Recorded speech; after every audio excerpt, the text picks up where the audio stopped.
Well, good afternoon and welcome to Follow Everton. I'm Ryan, the channel admin, and today I'm here with Robbie P to celebrate Everton winning 3-0 at home at Goodison Park to Bournemouth. And Robbie, I can't even say we made hard work of it.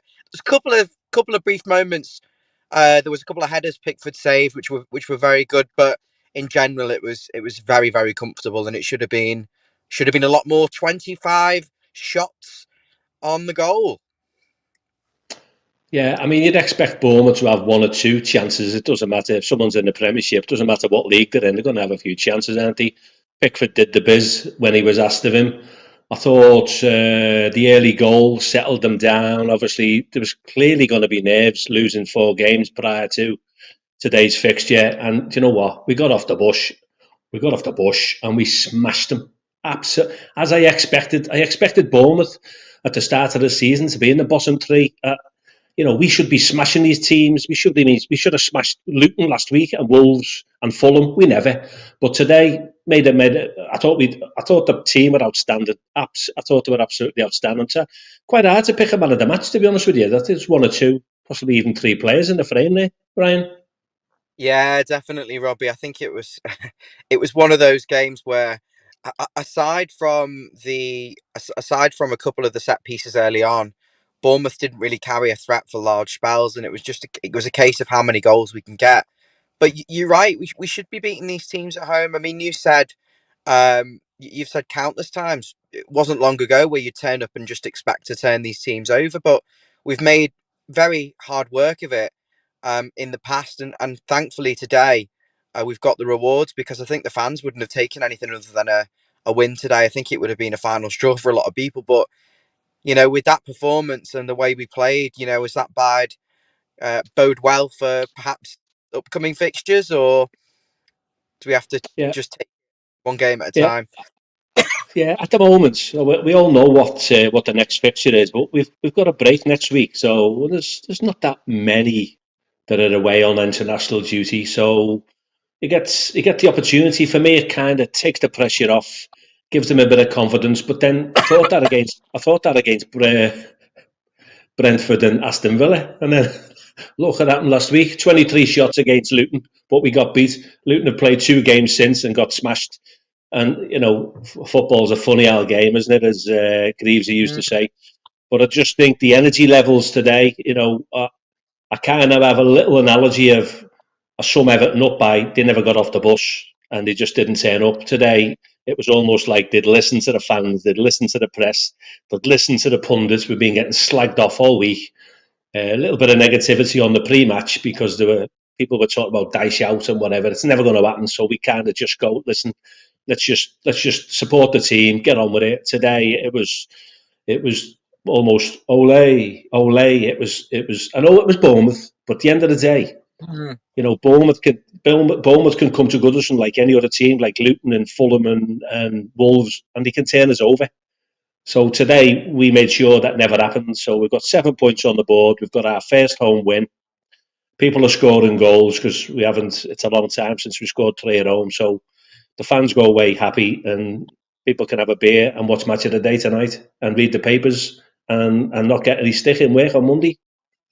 I do wonder what the atmosphere was like at Goodison. Unfortunately, I did have to sell my ticket today to be where I am at work, and I will have to go soon and be replaced by Mr. Dave Weston. But I'd be intrigued to know what the atmosphere was like, because you turn up and you expect to beat Bournemouth, and again, that can go against you. You're not playing an Arsenal, you're not playing a Man U, where you need to get yourself really geared up for it in the sort of, what I'm trying to say there. So I'm intrigued to know what the atmosphere was like. I will go through the game in a moment. I just want to welcome everyone to the stream, and of course, just smash that like button for us. And if you're new here, of course, hit that subscribe button, turn notifications on, tell your mates, tell everyone. And let's have a little look at some of the comments. Jim saying, "Watch out, top four." Love that. Towsel saying, "Up the toffees." Sonny is saying 3-0. Don't believe it. Peter Duggan says, "Where was that against Luton?" Well, Robbie, you've as you mentioned, in most of the games this season, certainly at Goodison and even in away games, we've had a lot of chances. We have a lot of shots, and I think it's just the case of taking them. And we did today, and it should have been 6 or 7. Jazz is giving the 3 hearts for that performance. Matt Thompson, wow. Second goal was amazing. We'll talk about that. There's loads to divulge. Onana was brilliant. That's from TJ Mid. Completely agree. He was fantastic in that midfield. He was like a man playing against boys, wasn't he, Robbie? Yeah, and at the start he's probably thinking, "Hang on a minute, I'm sitting on the bench here until Garner got injured," and then he did today what basically we want him to do every week, and turn up and dominate. He's got such a massive frame. He's a tremendous athlete, and I thought, yeah, he was spot on. It just showed you how obviously the manager had planned his team to have a last minute injury, and then Nana comes in, should have been on the bench, but then you'd expect him to come on and go, "Hey, you put me on the bench, so I'm going to turn up for you." But we want that every week, don't we? Yeah. There was rumours about a disciplinary issue with Onana, but I don't think he would have then been on the bench. I think it was just a case of we needed a little bit more impetus at home, and he believed that Jack Harrison would do that. But Onana came in. For me, he was very, very strong in that midfield with his ball distribution, his composure in possession, an unwillingness to be knocked off by opposition, and just taking the game by the scruff of the neck. And I think when Everton pressed really high and pinned onto Bournemouth and tried to stop them and win the ball back really high up the pitch, we were really good with the turnovers. But I felt like at times when we were trying to build from the back, certainly in the earlier parts of the game, we didn't quite know what we were doing. It would often go to Young and chip it forward to no one. It was only when we'd start playing through Onana and James Garner in the midfield and actually asking questions of Bournemouth and saying, they were basically 5 yards off us all the time. We're going to play into the midfield. We're going to turn. We're going to pop it off. We're going to play 1-2s. You're looking at the fluidity of the team. You've got someone like Mikalenko's playing the pass and then he's making a run off, to receive the ball in space. It was very good. From 1 to 11, they all were willing to do that, to move off the ball, to receive, comfortable. And when we actually showed that willingness to play through midfield, I think we did well. And of course, retained that ability to win it high up. I just don't think the long sort of chips into the channels were really needed today. I think we were the better footballing side in every shape or form. And it was a really pleasing performance. Just back to those comments then. Chris is saying, up the toffees. A good win that. We needed that. Rod is disappointed we didn't win 4-0 because he said 4-0. Plenty of time for man of the matches. And Eugene is saying our next game is against Liverpool, and Abo's thanking him for that. It's nice to be able to have a Saturday afternoon, evening time, and a weekend that hasn't been spoiled. And as you said, Robbie, before we divulge into the little details of the game, 7 points now from 8 games. It's a little bit underwhelming. But when you look at Sheffield United, you look at Luton, you look at all these other teams, Burnley and Bournemouth today, you'd say Everton are just superior yet on paper and on the pitch. And it's just about those small details, perhaps with keeping the back door shut from our defensive set pieces and actually being clinical. And we should actually be nowhere near these other teams because we've shown we are better than them, and we shouldn't be in that sort of vicinity of the league, really. Yeah, it's ruthless, isn't it? The Premier League, one mistake, as we've been making plenty of mistakes and being punished. Today, Bournemouth were on the receiving end of a bit of a mix-up, bit of a calamity at the back, and that, fair crack to Everton. They've come out on the front foot and gone, "Hey, we're going to have a go today. We're not sitting back and giving you all the possession because we've been tonked the last few home games." And then obviously, absolute Garner opened his body up, bang, into the back of the net, and then everyone just went, "Oh my god, this is like, this is what we Did you want." celebrate the goals? Because the first one Yeah, I'm thinking, you why aren't you passing it? Like, you've got to score if you don't pass it there to Calvert-Lewin. The second one, I'm kind of like motionless because you don't expect it, and you're like, wait, has the ref stopped play? And he's just hit it in. Sometimes when the ball stops playing, they hit it into the goal. Was it one of them? And then the third goal is like he's going to blow up for something, and even then the VAR tried to give a penalty to Bournemouth Yeah, for a handball. They were looking for something. They brought it back, yeah, even though play had gone on and we'd nearly scored. yeah. The way it is with the name of our team, Everton. Every time we score a goal, I'm expecting VAR to tell us 15 minutes later, "Oh, we've made a mistake," because that's just the way it is. You're just First team in conditioned. history. First team in history to rule out a goal and go back to something that happened 15 minutes earlier, and we've just had an email saying we've missed something. Yeah, yeah. Um, The carrier pigeon just landed at Sedley Park, saying there was a bit of a something happened there. So we just take that, don't we? Just punch the air and go, yeah. So we're gonna have a nice week again. We should have had a lot more nice weekends and a few more nice weeks if we'd have just been as clinical as say we should have been today. I mean, to be honest with you, 3-0. Okay, forget their chances at the moment. We're not talking about Bournemouth, we're talking about Everton. You know, it could have been 6 today. Okay, they could have had maybe 1 or possibly 2, depending on how you look at it. But quite comfortable. We could have easily have had 6 today. yeah, I mean, I'm not it being goes without greedy. saying. No, no, to be honest, Robbie, I was sat there for the last 35 minutes watching it thinking, I didn't watch it because how would I watch it in this country? Because we don't have any way of watching the games Yeah, unless you're yeah. at the We've just ground. flown back.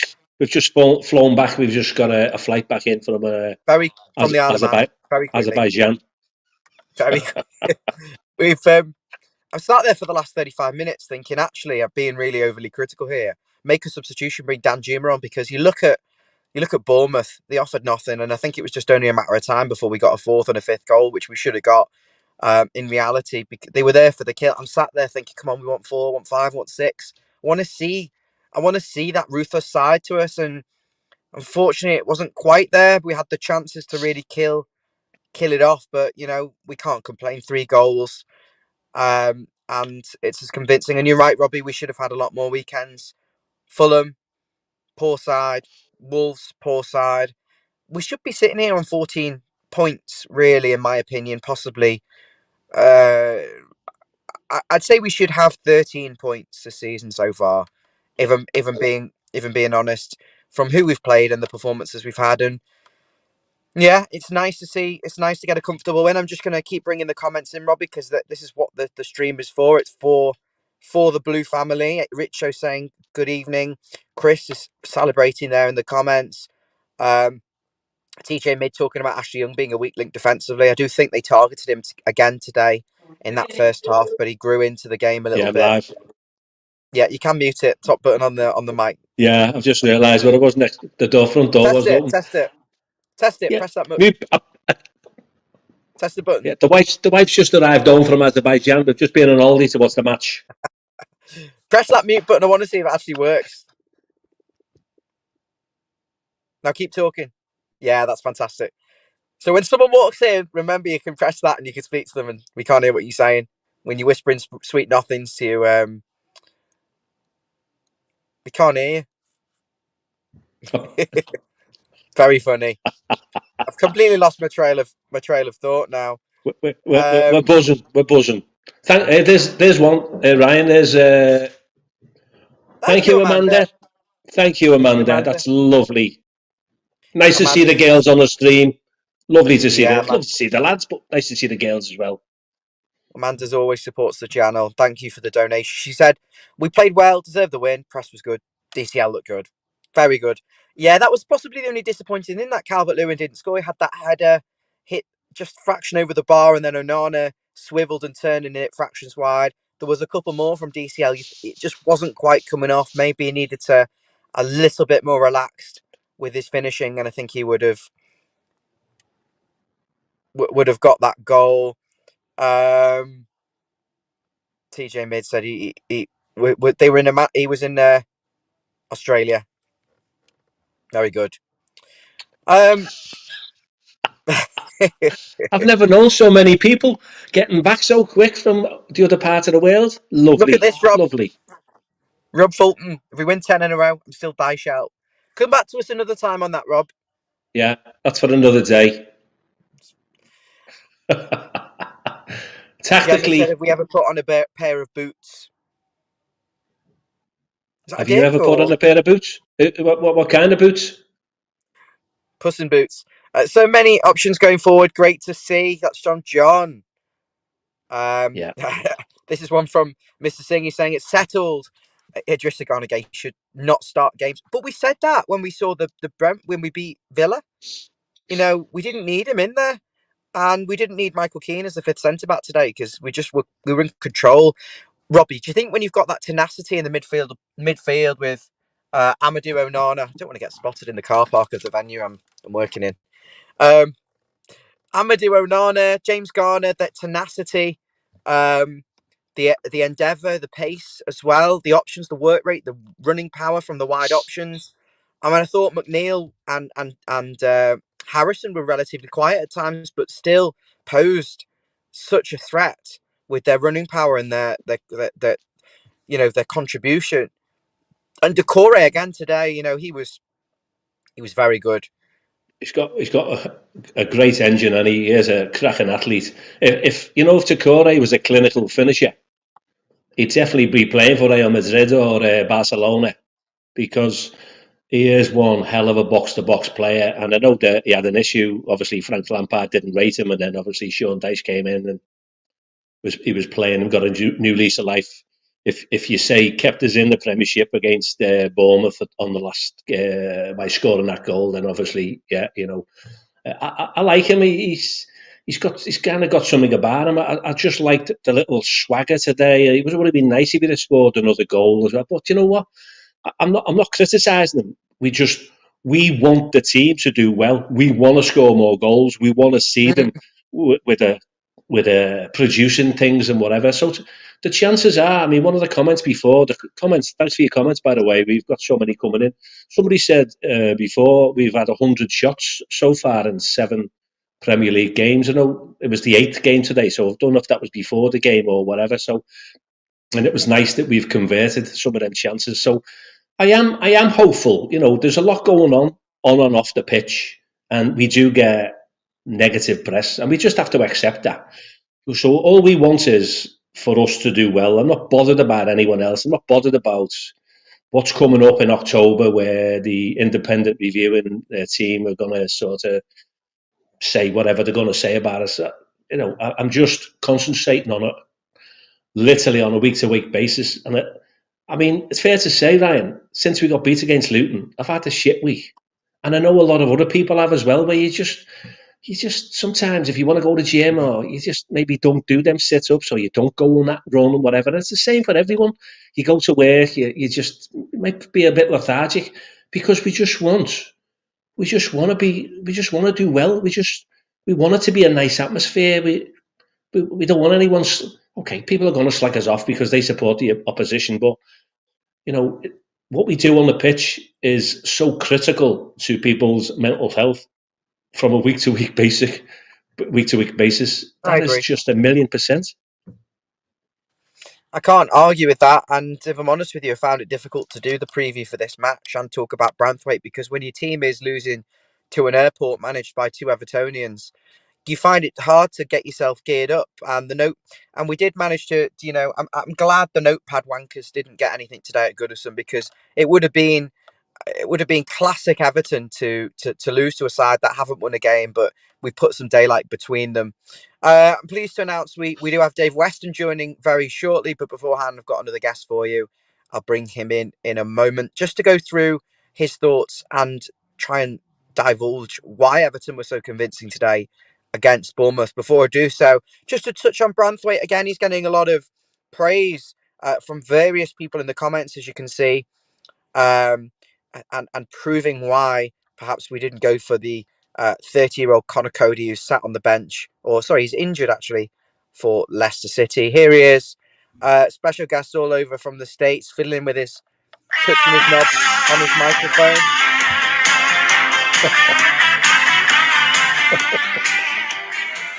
Hey, I figure we won't get too many chances here to come on after an Everton win, so I figured I had to take advantage of that.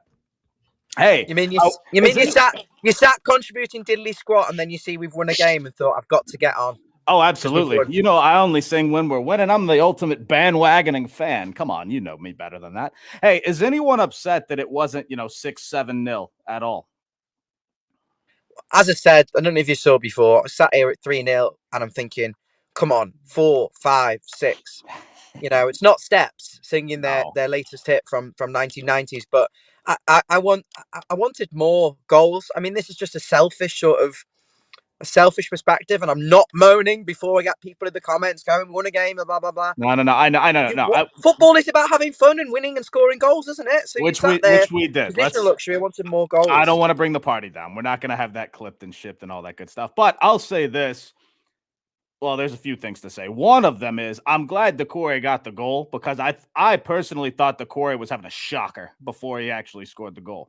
I couldn't stop giving possession away. Seems like he was wasting chances. My personal opinion. So I'm glad he got on the score sheet because it might have given him a little bit of confidence back. And then he proceeded to miss a few more chances, but it is what it is. Whatever. I just to start off was not upset about Onana being benched, but that's just it seems like I'm in the minority on that. But you thought that was the wise move, or you thought that it should have been Garner benched instead of Onana from the beginning? I was more surprised that it was Garner benched and not, that it was Onana benched and not Garner.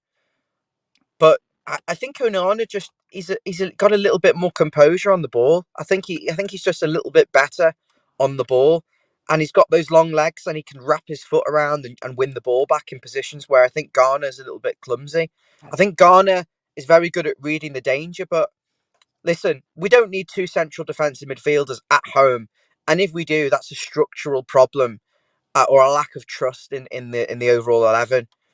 But for him to then drop him and then come into the side and play as well as he did, I think, Robbie, that shows that Onana's got a lot of character.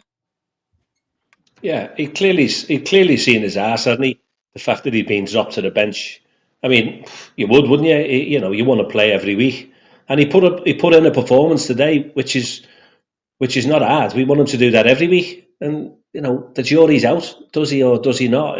For me, he's someone who will play for a top team in Europe at some point in the future. But it'll be Everton. Does he do it? Hopefully. Does he do it for us every week? You know, we did say, didn't we, at the start of pre-season, all of us, when we get a fit squad, we'll give people a run for the money, and that's all we want. We want the team to get off the coach, turn up, and go, right, have a bit of that. We're not going to roll over. We just, I don't know. No, but that's the thing, Rob. I'm in agreement with you, and that's why I didn't. That's why I was okay with him being benched, because you never know which Onana is going to show up. And I'm glad we got the one today that wanted to play, and that's great. And that, you know, wouldn't stop fighting for every ball. But we don't see that every week, and that's frustrating. You get more, while you don't get, you know, the most attacking prowess from Garner. You get consistency in the defensive midfield role, in my personal opinion. But I agree. I think he is good defensive midfielder, Garner. How about Jackie Harrison, though, huh? Well, let me take a step back here. Go on. Let's go back to. By the way, thank you everyone for watching. Over 115 of you. If you haven't smashed the like button yet, what are you waiting for? Like the video, smash the subscribe button. We finally hit 2,500. We're so close to 5,000. Not really, but we're over halfway, so we're over the hill. Come on, help the lads out, will you? What are you waiting for? You have to listen to him. You got to be aggressive with these people. They're not going to listen unless you really come at them with it. Oh, also subscribe to my channel too. Okay, anyway, go on. I don't mind that. That's fine. Just make sure you subscribe to us as well. Yeah. Right. Let's go back. Let's take a step back, please. The lineups come out, as you say. We were a bit surprised, but Jack Harrison starts. You're thinking there's balance here, actually. Then the late change. And, you know, Everton huff and puff a little bit. We looked quite threatening early on. And Bournemouth try and dribble into midfield, lose the ball. Everton dispossess with that very high turnover that we're very good at. That's something that Everton are actually very strong at, the high press, the high turnover. And it's James Garner. He's running through, can score his first goal for Everton at Goodison Park. Calvert-Lewin's peeled off. You're thinking, shit, if he doesn't score. It's like when you're playing five-a-side and someone's really greedy and you're stood in acres of space ready to just slot it in. But the guy goes on and he finishes it anyway. Side foots it. The keeper's kind of, I think the keeper might be able to do better. Don't know whether he's short-sighted by his player stood in front of him. But he doesn't slip it to DCL. It takes the shot. And there you go. What are you thinking at 1-0? And was that a very good finish? You know, how good is it for James Garner to get his first goal? This is for. I'll direct this to Chris. Well, you didn't see this in Goodison, but on the television replay, you saw the more of Garner's build up to it as he gets the ball. Great pace, head up, looking to see where everybody is. He sees that the goaltender is screened by the defender, and he just slots it home. Absolute cool composure. I, with you live, thought he should have passed it over, and I thought it was still a great finish, but I didn't see how good of a finish it was until you saw the replay. Once I saw that, I have no problem with the shot at all. Obviously, it went in. That makes it easier. But no, it really was cool composure from Garner. Robbie, what do you think? Yeah, it's for me. He's a young lad, and he's got so much potential because we bought a few duds, haven't we, from Man United for millions and millions of pounds, and they haven't worked out. But I see him as definitely one for the future, one for okay, he's playing out of position as well on a number of occasions, and the fact that he's prepared to go up my body up, bang, have a bit of that tells me a little bit about him. It tells me he's confident. He believes in himself, and he's, I'm not passing to you, Dominic Calvert-Lewin. Has he earned the right? Has he earned? Love it, Robbie. Robbie, two things. Do you think he knows the keeper can't see the ball there because of his defender? And has he earned the right with his performances? I mean, there's three things, and reserve that spot in the midfield of the park. Has he earned the right to be able to justify? I'm not passing to my striker who scored 3 goals in 3 games. I'm going to score this myself because I'm confident, and this is my spot in this team. Yeah, I mean, if he's getting played out of position, at some point he's playing, isn't he? So he's happy he's playing, but he's playing out of position because he's earning his crust and he's making his mark. And at some point, Sean Dyche will probably go, right, okay, I'm changing things up. You're the main man. Everything's going to come through you in the middle. So you just bide your time, don't you? He's definitely one for the future, and he's one of ours. We bought him, so he's not on loan, and I've got a lot of time for him. I like him. Yeah. Moving on. I don't. So go ahead. At this point, we'll be here a fucking 60 minutes if we don't move on. At this point, Everton seem in control of it, and you want that second goal. You want that clinical nature.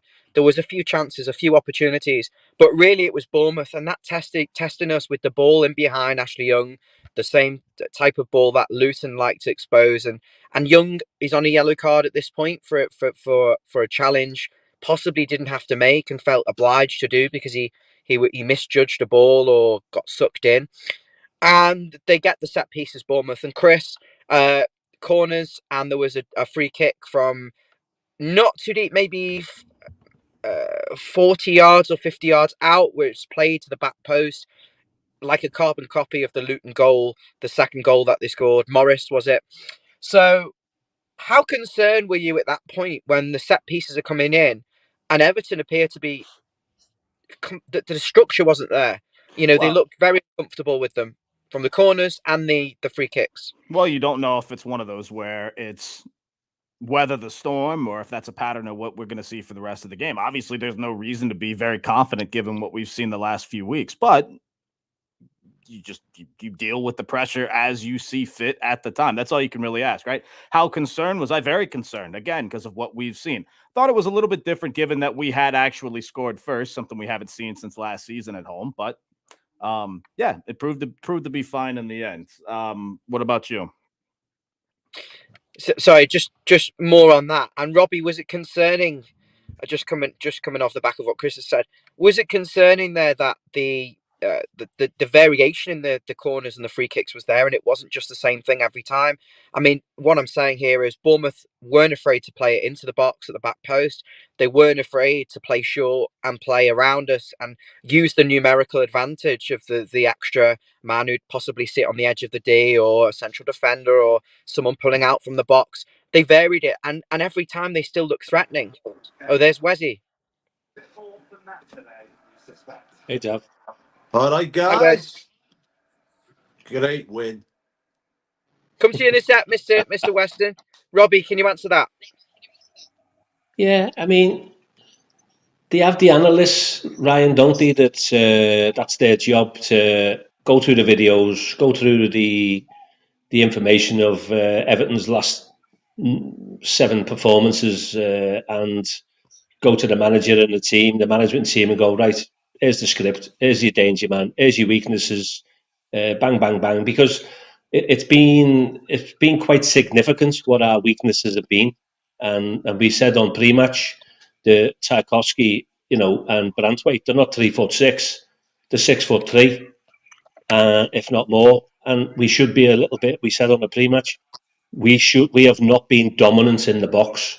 It's kind of like they're being shitting themselves, and it's kind of like the defence is not as comfortable as it could be and should be. So to keep that clean sheet, and yeah, they're gonna have their tactics and try and play through us or whatever, like Luton did, like Wolves did, like Fulham did. We had the chances to beat them, but we didn't. So today, all the pieces of the jigsaw, I felt that they came together, and whatever they did, we kind of nulled it, because they had the tenacity and the energy and the drive and the passion and the crowd to get them over the line. And at that point where Everton do manage to ride the storm, and you think that Bournemouth can get in, but we don't suffer. We'll have to go in a few minutes, by the way, just because of where I am. I'm actually outside the hotel where I'm performing. We survive and we get the second goal. It's Everton this time with some sustained pressure. Wes, it's multiple corners. I think we had 4 corners in succession that were dealt with, and then a short pattern later, around the 36th minute, we had another couple of corners. The keeper, Neto, his name was. I thought they'd close Neto down. He did not look comfortable. He was not catching anything. He was punching and flapping, and he was really struggling with it to command his defence. And there you go. He comes out for one of them. I think it's Mikalenko who plays the ball back into the box. The keeper punches it rather than catching it under a bit of pressure, I think, from a lot of players. And the ball comes out, and Jack Harrison, he hits it first time. It goes in off the crossbar. I'm stood there motionless because I'm thinking, wait, has the ball have they stopped for a foul on the ref and he's just knocked it in the goal? But it was a cracking goal, Wes, wasn't it? I mean, great finish! Like that. I mean, if a player scores a goal like that, and it's say somebody like Mo Salah or somebody like that, the press are raving about that forever. You know what I mean? He didn't even think twice about it. He hit it first time, sweet as a nut, off the underside of the bar.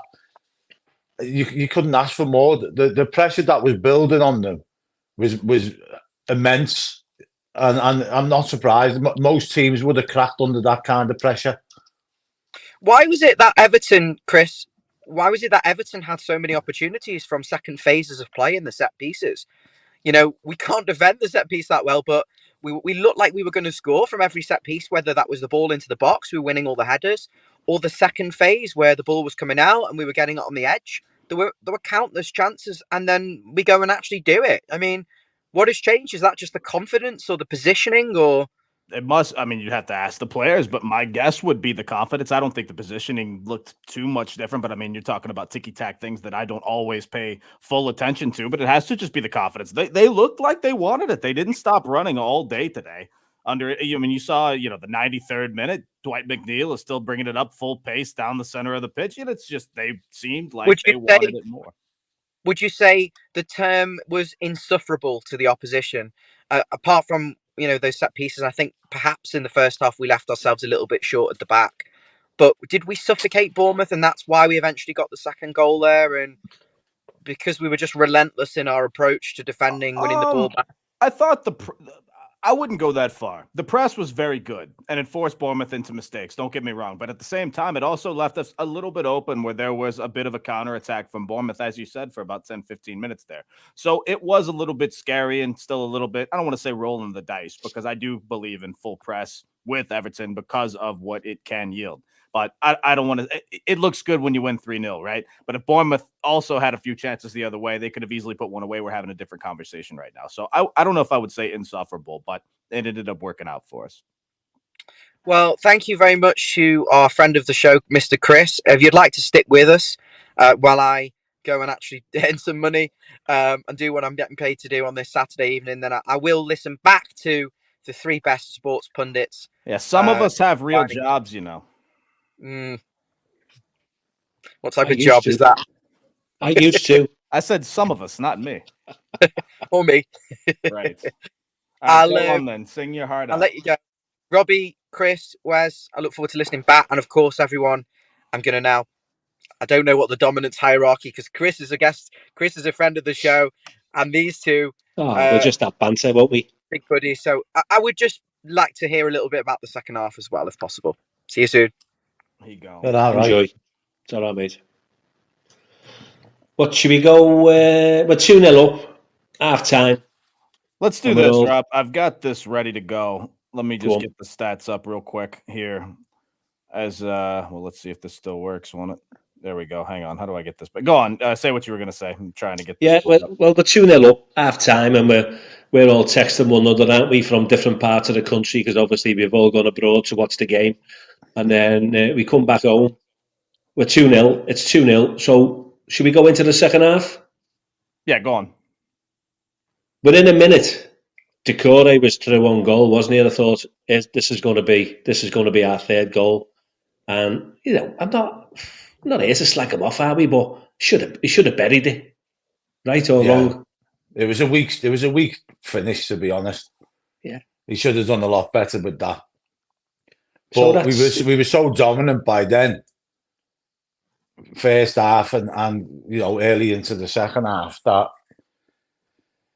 you are craving more goals because we were that dominant. Yeah, we also, this just as a matter of interest, did you think that the ref was giving everything in the? I'm not playing the victim card here, by the way, but every time there was a 50-50 or Bournemouth fell over, the Bournemouth player fell over, everything was going their way, or was that just me? I'm not going to go as far as say all of them, but I will say you've got 6-foot+ Dominic Calvert-Lewin and a 5'8" defender next to him, and just because he loses a header doesn't mean it's a foul on Calvert-Lewin. It did seem like every header that was going anywhere was called a foul on us for a solid 20-30 minutes, and that was a bit annoying. Yeah, I mean, there was one point that one of the Bournemouth players went down. Calvert-Lewin jumped up in the air, and he didn't even jump with his arms up. He showed the ref like how he jumped, and yet the ref gave a foul. He was giving fouls for literally any time one of our players jumped up for the header. Yeah. So then, obviously, I made a couple of notes. Let's just, I mean, it was back. They had a better play, and we had a few chances. There we go. Now I've got it pulled up. Okay, real quick, just want to throw the stats out. I didn't mean to cut you off there, Robbie. I just wanted to have this real quick.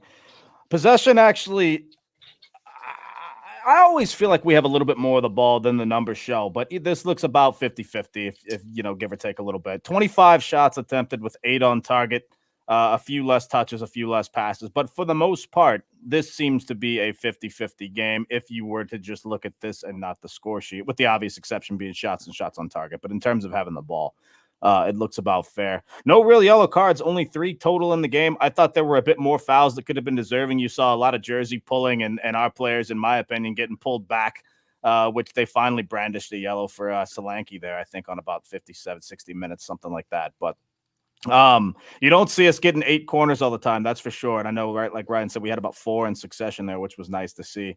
Any of this jump out at you? It kind of looks just normal to me, if you ask me. Yeah, I mean, the fact that we had 23 shots on target last week, 23 shots last week against Luton, and obviously 25 today, it tells me the fact that, okay, they're not all going in. They did today, but things have changed from, say, last season, where that might have only been 3 or 4 shots in a game. Right. Yeah, I mean, what that tells me is the fact that they're getting the ball into the final third more, and they're obviously creating chances. Whereas for as long as I can remember, the past, I don't know, even going back maybe back to Martinez era, it was sideways and backwards, especially in the second season. And there's been a lot of that where players don't want the ball. They're happy to pass the ball off and let somebody else have the responsibility of making a mistake. But it looks like with Dice, he wants to get the ball into the final third quicker and more often. So that's supposedly a positive to go on, isn't it? So we actually did leapfrog Wolves today because of the goal difference. 3 teams, 14th through 16th on 7 points, which is just shocking. If you haven't seen what happened at Old Trafford and how Brentford lost today, look it up when you get a chance. 2 goals from United in stoppage time, and they win 2-1. So Brentford missed a huge opportunity to get a few points on the board. Obviously, Luton, Burnley, and Sheffield, and Bournemouth for that matter, the bottom 4 all lost today. I gotta say, not to dwell on Bournemouth too much, but if you're a Bournemouth fan, you've got to be pretty worried. I mean, you didn't just lose today, but you lost in a significantly convincing fashion that could have been a lot worse. I don't know Bournemouth's upcoming fixtures or who they've played, et cetera, et cetera. But what I mean is like that they kind of went down with a whimper, if you ask me. So how concerned are you, if you're a Bournemouth fan, that you are not only in the mix, but now below a couple of these teams that everybody assumes is going down? Yeah, I mean, I think that if you're a Bournemouth fan, Chris, it is worrying, because if you're getting beat 3-0 by a team, ultimately one of your rivals for the relegation spot, right, and you're getting beat convincingly, then it is a worry. I mean, they've had a change of manager and probably a change of style of football.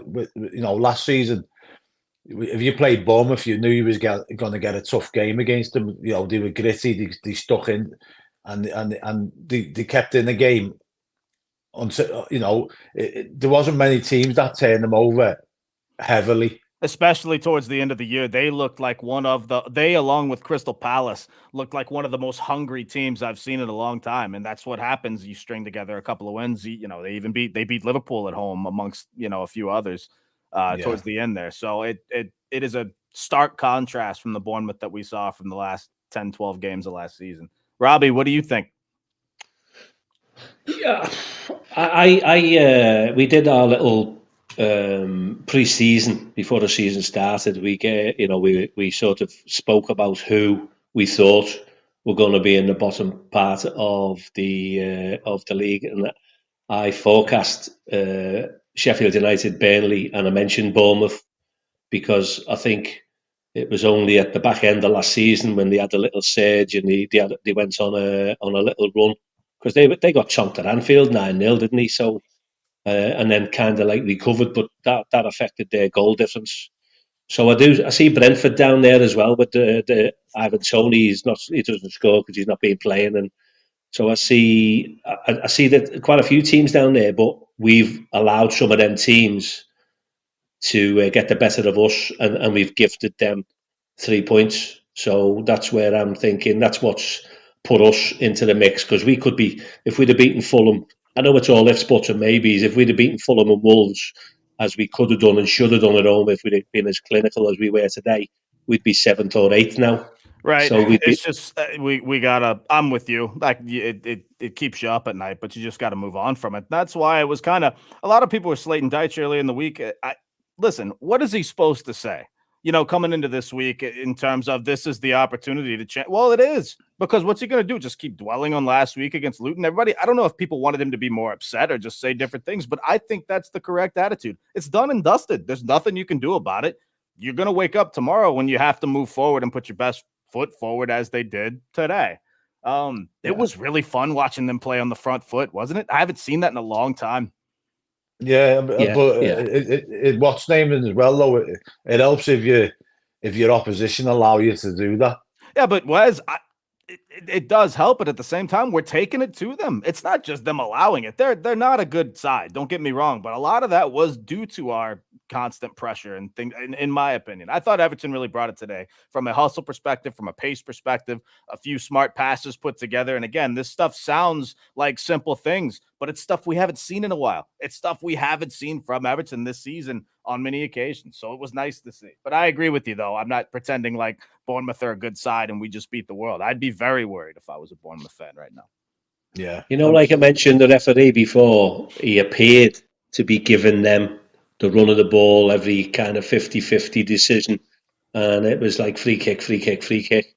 What's your thoughts on the Onana tackle for our third goal? Well, we've seen it given, we've seen it not given. I actually thought that there were a couple of instances right before that where he was sort of letting them play. And so I guess given how the momentum of the game was going, it was, I mean, I sound like I'm a homer just because the goal came after it. But if you go back and look, there was about a 7 to 10 minute spell in the game where he was letting them play. I thought it was okay. Obviously, at the time, I thought it was okay, much less when the ball actually went in the net. Obviously, Bournemouth's a little frustrated, but as we said, they have nothing to be frustrated about, given that they seem to be getting the majority of the calls anyway. I was fine with them letting it go. But I think there was a foul on one of our players in the lead up to that. About 15 seconds before that, right? Yeah, something like that. There was definitely, and then I think the referee realised he should have given at that split moment. I think he realised he should have given a foul for the one on us, and then there was a clear pullback. Onana clearly pulled the player back, the Bournemouth player, and won the ball back. That was obvious, but I think the referee realised that he should have given the free kick earlier on in that split second, and allowed us to play on. So, you know, two wrongs don't make a right, but at the same time, the ref did seem to favour the away team. Like you say, there was shirts being constantly pulled, and it wasn't until the blatant one by Solanke that he actually issued the yellow card. Yeah, he knew he had no choice, I think. Then that was right in the middle of the pitch.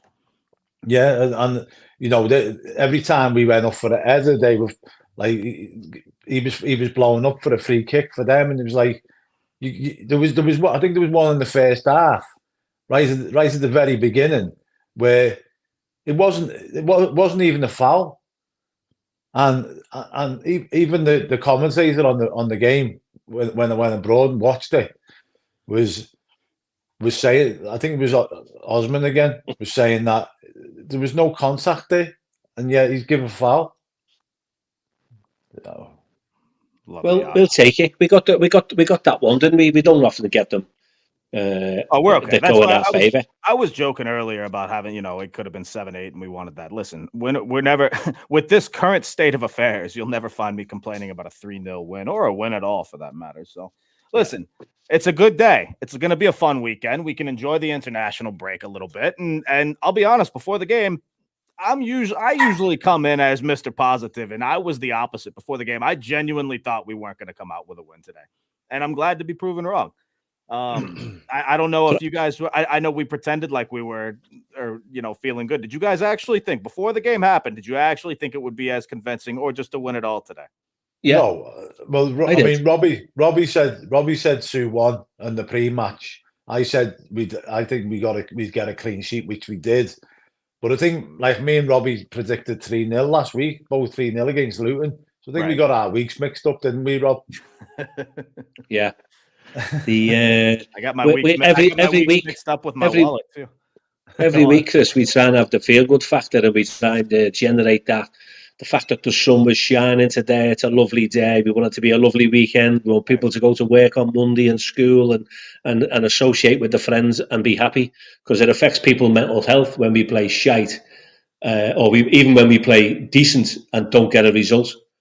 But we've just been allowing, and this is the past tense, by the way, we've been allowing other teams to come and dictate, and we've not been clinical. And it's at the end of the day, the Premiership, is it the top league on the planet, supposedly?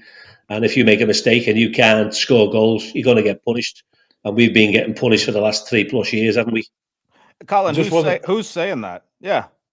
I'm just going to jump on that, Chris, because the problem is, at the end of the day, the manager always comes in for plaudits if he wins games and the flack if he loses games. Now, the fact of the matter is that he's lost more games than he's won. He's bound to get the flack. So if he doesn't, if what we think is the wrong team that he picks and that team loses, he's always going to get the grief for it, which has been happening. Which has been happening, yeah. So it's like ultimately the manager picks the team, he sends them out with the tactics to play, and if them tactics fall short and the team that he picks is not good enough, then he gets the flag. If that team that he picks and the team win, he receives the plaudits. It's the rough with the smooth, isn't it? Yeah, then the Blues chimes in a bit later. It's not all in the manager. That's his point. I get where both of you are coming from. The point, I think the point maybe we're making is there's been so much nonsense on the internet this past week about Deitch this, Deitch that. And listen, it's the internet. I'm not pretending like everybody on there is sane or should be granted access to a computer. But it just is what it is. When he gets it wrong, we say he gets it wrong. When he gets it right, we say he gets it right. That's all it is. I mean, but you can't pretend like it's just one of those where we're not allowed to say, after we get a couple of wins, that we're not allowed to say that he got it wrong. He got it as wrong as possible last week, in my opinion. And look what happened. And I don't want to hear XG. Yeah. I really don't. No. But I know you haven't heard from me in a while, but that was my reaction after last week. I was about as frustrated as it gets, which we all were, but it's in the past. I'll say this. I don't understand why Patterson continues to be on the bench. I was a little bit shocked by that, but other than that, I thought everything was fine from a starting lineup perspective. But I think everybody was in the same boat, Chris. To be honest, that we're not sure what Patterson's done to be getting dropped for the 38-year-old. But he comes on, and that's okay. If it is one of those where he's a young lad, you want to give him a little bit of try to ease him in and bring. I mean, Young's 38. I get it. He is experienced. Maybe he brings a little bit more composure, even though he continues to pick up these early yellow cards, which have to be frustrating. I'm trying to play devil's advocate and try to get in Sean Deitch's head because I'm with you. I think Patterson should be coming in, getting first team minutes. So I don't get that. And it gets you a little bit worried because Young is susceptible to the mistakes that he has been making, quite frankly, right? Yeah, 100%. Well, me and Robbie as well both said in the pre-match that we was a bit sort of shocked that he was playing Garner Gay, and obviously Garner Gay got injured in the warm-up, which I think was a blessing in disguise because I think Onana is much more athletic and much more physical than Garner Gay. Garner Gay is great at breaking up the play, but physically wise and athleticism, right. I think he lacks that what Garner's what Onana's got. Go ahead. Whoever highlighted this, I was about to do the same. We lost versus Luton because our players missed sitters and because our players were brain dead for both goals, not tactics.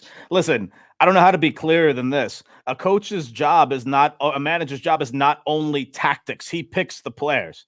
So the Blues, you and I agree on a lot of things, but let's have it right here. The players making mistakes can sometimes be on the manager as well. Look at Ben Godfrey last season. Look at Mason Holgate last season when they were getting absolutely turned over and embarrassed left and right because they're being played in positions that they shouldn't be being played in. And yes, I'm not saying that they're the best footballers in the world. All I'm saying is if the manager puts them there and they make mistakes, guess what? He didn't have to pick Ashley Young last week. He could have picked Nathan Patterson. Yes, Young didn't clear it off the line. Guess what? He's still in the game when a lot of us think that he shouldn't be at that point. I don't want to dwell on Luton too much, but all I'm saying is the point is Deitch can't get the pass for some of the things that we feel he gets wrong. And when we feel that he gets it wrong, we're going to say that. I'm almost never at any point going to be in this Deitch out bandwagon because I think he's been given the worst hand maybe of any manager in a long time. So to me, his leash is a little bit longer. We've seen the things he can put together like today, like Villa, like Brentford, etc. That's me. I completely agree with you. When you got a man, when you're getting beat by teams like Luton and Wolves and Fulham and what have you, when the manager's coming out and he's repeating the same things about, losing possession in certain parts of the field and, not being able to pick a pass and blah, blah, blah. As a manager and his coaching team, it's their job for them to get them on the training pitch and coach that out of them. Right. Not to just keep blaming the same things. You keep blaming the same things, you're basically blaming yourself because your job is to stop them from doing that on the training pitch. Boys, what who was you feel was your man of the match today? Because obviously after the 3-0, we had a couple more chances, didn't we? Pickford made two, kept his concentration as you'd expect, made two decent saves. I won't say kept us in the game.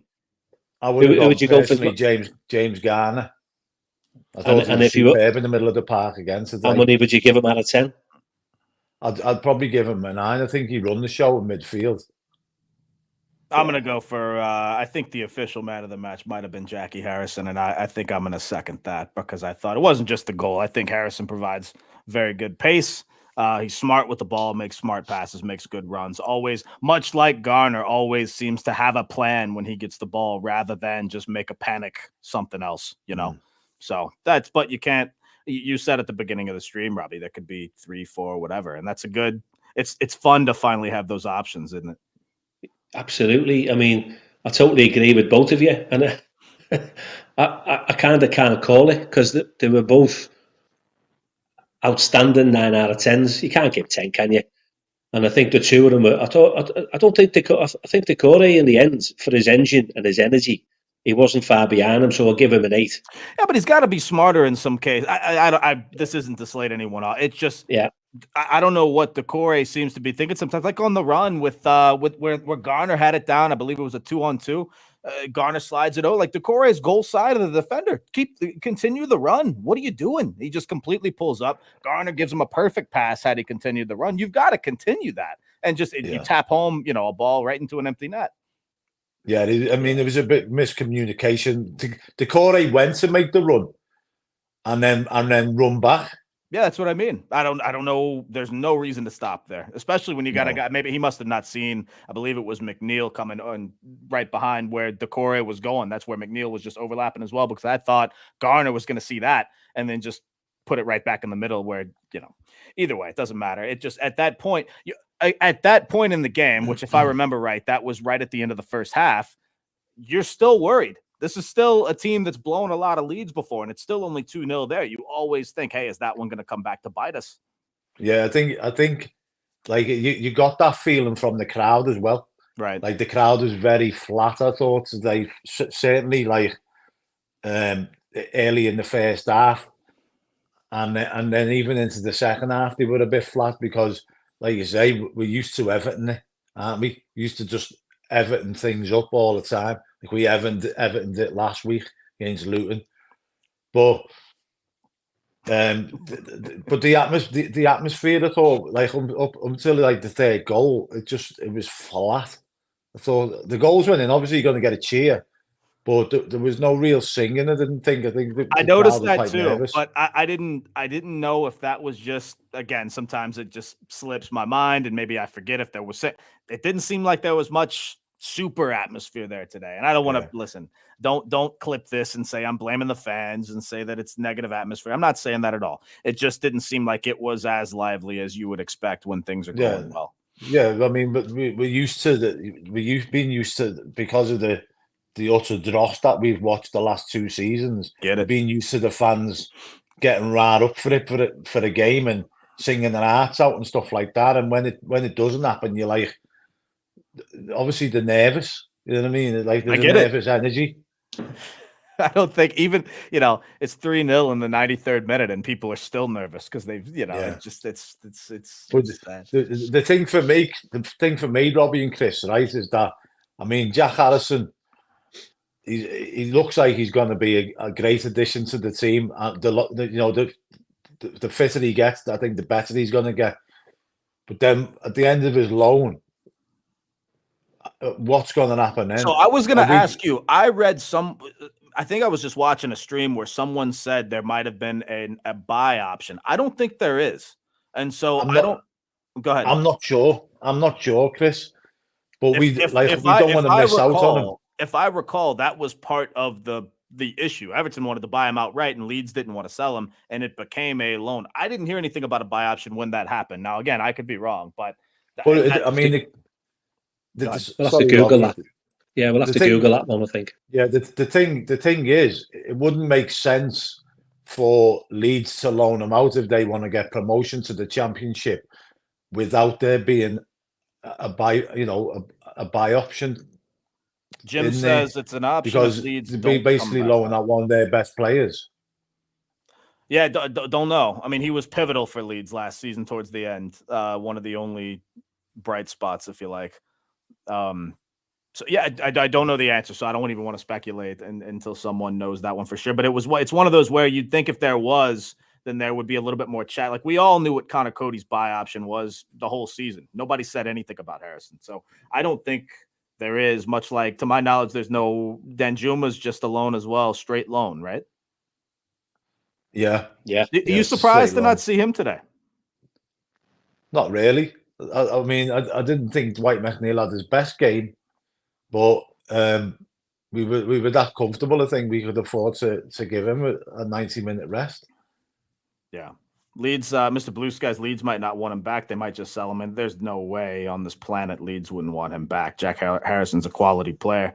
Plus, if they, I mean, who knows what they're thinking? They still probably think Nanto's worth 35 million quid, which is insane. So, you know, if they're going to make ridiculous offers like that, then of course we're not going to get Harrison. We're not going to overpay. Anyway, that's another story for another day. Someone asked earlier, and I'm just curious what you think. Just on the back of that, obviously there will be a pre-match show and all that, and we're getting ahead of ourselves here. But the next game is the derby here in about 2 weeks' time. Do we see the same squad, or are there any changes going to be made, you think? I think we stick with it. Stick with what we've set out today. Because I think against Luton, I think when he put James Garner into midfield, it didn't work out for him because the game was already gone. You know what I mean? Right. So it didn't pan out for him. But starting him today in midfield, he got comfortable and he was settled into that position and he knew what his job was. Putting him in there halfway through a game, I think kind of unsettled him, and you didn't see the best out of him last week. But today I thought he was brilliant. He absolutely run the midfield. Last season he starts Ellis Sims in the derby. First, might have been his only start for Everton, if I remember. But he plays a formation that, quite frankly, didn't work at all. And it was a little bit soulless, that derby game. Obviously, the Tarkovsky hit the post before Liverpool comeback counterattack goal, and Everton didn't really threaten bar late Tom Davis chance. The point I'm making is, do you think he still plays one striker up top? We've not seen much of DCL and Beto as well. I personally think we're not going to see them together, only because that might leave us a little bit too open, even though that is something I want to see us at least giving it a proper go, because if you put Calvert-Lewin up there by himself, he's never going to see any of the ball. Any thoughts on that? I think that you might see it in the Carabao Cup or the FA Cup against Burnley, or in January when we play in the FA Cup. Depending on who we draw, right? You might see a 4-4-2. But I think when we played Villa, we played 3 centre halves. We looked decent, and maybe that's an option to be playing a 3-5-2 or whatever, 3-5-1 or whatever. And can you imagine being in the pub when the team news comes out and they see Michael Keane on the score sheet for the derby in a couple of weeks? Even though I don't disagree with what you're saying, if we see that, I think people might have a conniption. Are you saying he's going to score? Chris, are you saying? I have a friend that for the last 3.5 years has put £5 a week on Michael Keane to score a brace, and he's returned exactly $0. So yeah, he'll have a bet on it. So for his sake, I'll hope that he does. Do own goals count? I don't know, but if so, then I think it might have happened a couple of times. Now, anyway, enough about that, though. I don't want to bring the party down, and I don't want to think too far ahead. We have to enjoy this one today, which we will, because it has been a good day. Anything else you want to break down from this one? I obviously I'm not running the show. I just mean we beat this one to death. I think that it could have been more. I think that the chances were great. I think it was a little bit of a combination of Everton playing well and Bournemouth just being a crap team. Somebody real quick, Jim was saying we're gonna have last day drama again. I really don't think so. I think that the teams that are below us on the table are of very, very poor teams, and I don't think that we're gonna be dragged into that. And I understand our fixtures coming up. I understand the teams we've lost to already, but I also see that there's a little bit of a different pace and chance creation than there was last season. I understand the finishes still have to happen, but in my opinion, it is a different team as opposed to last season, in addition to there being significantly worse teams below us. Yeah, I just put that one up again, Chris. Yeah, go with Jim. I think he's saying we won't have a last day drama. Oh, I misread the comment, Jim. I'm sorry, mate. That's my fault. I apologize. Well, anyway, now you have my thoughts on the matter. So, I think we do agree with you, Jim. The fact that we are going to be potentially hit and miss. We've already started that. We just need, if we can, to put a little run together to consolidate and get them points on the board, so we're not all as worried as we have been the last 2 seasons. That's what it's all about now. Right. I think ultimately our goal should be to beat those teams twice this season. All right, we've been beat by Luton, so we had a massive fail there last week. But we've still got the chance to go to their ground and beat them. We've still got to play Burnley twice. Got to play Bournemouth again. You know, so them teams that are in the round, if we beat them twice, we'll get away from them. Yeah, which I fully expect to happen. Again, the team showed you today what they're capable of, right? Yeah. I'm not saying it's going to happen every week, but it's the only argument I need when people say, well, what's going to keep them up this season? They have the quality to do it. Just like we saw last season when we went down to Brighton. They have the quality and the capability to put it together at any time. So I don't think all of the other clubs can say that.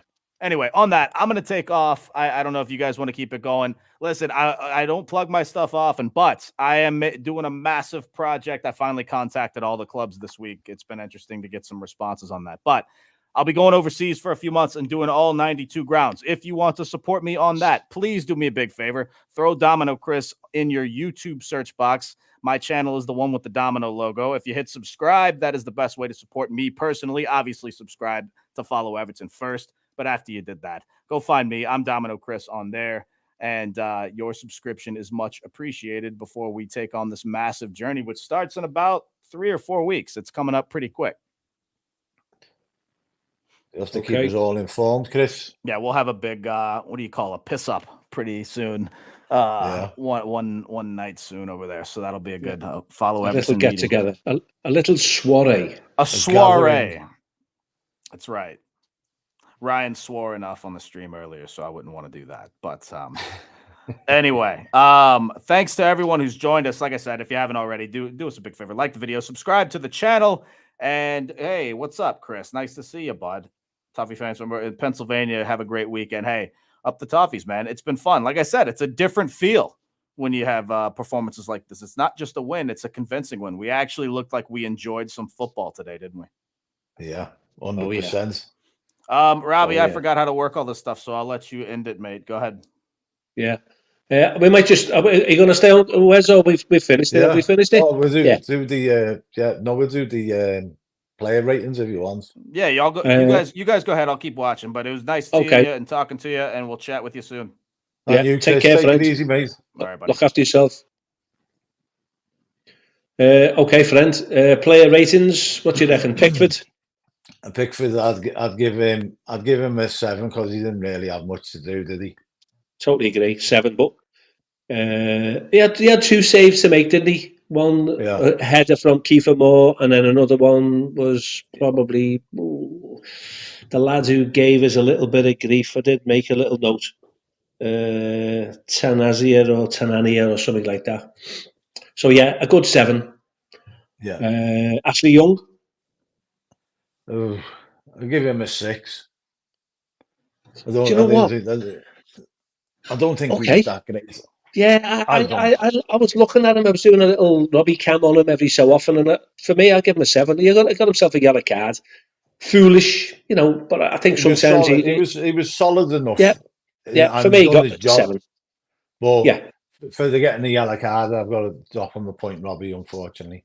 yeah, and I'll have that. But the fact that he got a yellow card and then still did the biz for me, I'm going to give him the extra points. You're taking one off, I'm going to give him another one. So there you go. That's the difference. That's opinions. The thing is with with a player of his experience, after getting a yellow card early doors, you'd expect him not to get a second yellow because of his experience. I expected not to see him second half. I expected the managers to throw that Patterson on, but he didn't. He kept Ashley Young on, and to be fair, he weren't really under a lot of pressure for a lot of the game to even worry about the second yellow. So moving on, Michaelenko. I give him a 7. I thought he done well today. Totally agree. Thought he done really well. Yeah, Brandwaite an 8. Solid again. Yeah, a different player from last week. Yeah, gets the gets. I'll go for an 8 on that one. Tax. Another 8. Yeah. The mere fact that it was a rare no goals conceded, and you could see them talking to one another, and it's a relatively new partnership, isn't it? Where the more established member of the team is kind of coaching the other guy who's a true athlete. Yeah, I mean Brandwaite looks like a Rolls Royce of a player. And, I think also with signing the deal, knowing where he's going to be for the next 3-4 years or whatever, is sort of like a massive settler for him. So yeah, I think he played really well today. Yeah. Centre mid then, so let's go with right across the midfield. McNeil first. I'll go for a 6. I don't think he had his best game. I think he was running into a lot of dead ends and losing possession quite a lot, especially early first half. But he was still solid enough. Yeah, I'm going to give him a 7, just for his energy levels and the fact that he cleared one off the line, and within less than 30 seconds he was up the other end of the pitch having a shot on goal. So he's going to get a 7 for me. Garner. James Garner, I'm going to give a 9, because I thought for me he was man of the match. I think he controlled everything. Yeah, he dictated the pace of the game most of the game as well. So I'll give him a 9. Yeah, Onana, I'll give him a 9 as well. Onana, I give an 8. I think that was probably one of Onana's best games. Yeah, I totally agree. Considering that he was getting benched and then he was brought into the team, so everybody knows you sort of like set yourself to be up sitting on the bench and then you're playing, so you can upset the apple cart a bit, but it didn't seem to sort of bother him. So yeah. Jack Harrison, another 8 for me. I think really good, and I think he's only going to get better. I think he was another one who controlled the midfield, and he didn't give them a second every time he got the ball. He was on them. So yeah, another 8 for me. I'm going to go with Mr. Blue Skies on that one, and drop down and give the half points, only because I've give Garner a 9 and I can't give him a 9, so he gets an 8.5 from me. Takore, I'd go for, if we're issuing half points, I'm going to give him a 7.5. I would totally agree with that. Same again here. DCL, I thought was absolutely superb today. Run the line, led the line, like it was great seeing a fit DCL. He's a completely different player when he's fit, and he's a threat to any team. And I think I'm going to give him an 8.5. Okay, yeah, I'll give him an 8. What about our subs? Were they on long enough for you to mark them or not? Yeah, I mean, Beto, come on, put himself about. I think, not give really. 7.5. Yeah, I give him a 7. He could have got a goal there at the end, but he was in there, to get on the end of it. So that counts for something. Yeah, he's got a presence about him, hasn't he? Yeah. I'm sure nice things will happen to him because he's one He just needs you a really goal. want to do well. Yeah, he does. Yeah, I think he just needs a goal, and I think Chimity, then he'll kick you gonna Can't give really- Chimity? No. Yeah, no, I don't think he will. Patterson. Patterson again, solid when he came on. I think there was a chance right at the end that he done really well to sort of like get his body in between. I think it was that Kiefer Moore, weren't the header, and he got his body in there and put Kiefer Moore off a bit, and obviously that. So yeah, I'll give Patterson a 6, I think, for his little cameo. Okay. So, hey friend, what are we going to do? We've got a midweek break next week. We're off. What am I going to do with myself? No stress. No stress for 2 weeks. Yeah, and then obviously, obviously we've got 2 away games then, haven't we? Yeah. So we've been playing okay away. Yeah. We're quietly confident. We'll be doing some. I don't know if we're going to do any chit chats between now and then. There might be something coming up with treble 7 or whatever. But unless you got anything else to say again, Rez, I think we'll wrap it up. We're doing well. Thanks everyone for watching. Yeah, please like and subscribe and have a good weekend. Yeah.